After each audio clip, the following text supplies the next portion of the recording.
রাজ্য জুড়ে 2 মাস ধরে এসআইআর প্রক্রিয়া চলল এবং এসআইআরের ফল আজ বের হতে চলেছে।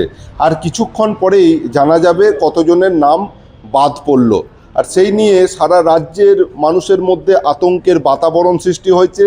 যাদেরকে শুনানিতে ডাকা হয়েছিল তারা তো নাওয়া খাওয়া ভুলে একদম আতঙ্কের মধ্যে বাড়ির এক কোণে রয়েছেন। যদি তাদের নাম বাদ চলে যায় তাহলে কি করবেন সেই নিয়েই তারা দুশ্চিন্তায় প্রহর গুনছেন।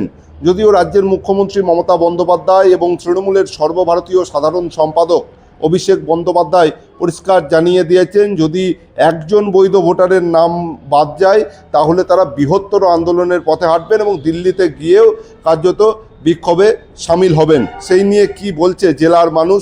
দেখুন, তারা আতঙ্কে আছে, আমরাও আতঙ্কে আছি তাদের জন্য। কারণ তৃণমূল কংগ্রেস দলটা হচ্ছে মানবিক দল, আর যারা এসআইআর লাগু করলো তারা অমানবিক।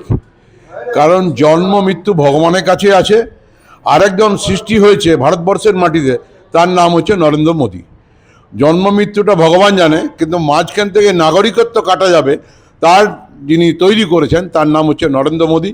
নির্বাচনী কমিশনের সামনে রেখে আমাদের বাংলাতে যারা দরিদ্র সীমার নিচে, যারা মধ্যবর্তী ফ্যামিলি, তাদের ম্যাক্সিমাম নাম কাটা যাবে আমরা আশা করছি।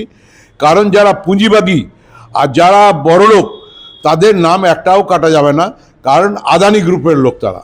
আর আমরা হচ্ছে মমতা বন্দ্যোপাধ্যায়, বাংলার মা মমতা বন্দ্যোপাধ্যায় প্রতিষ্ঠিত হয়েছেন।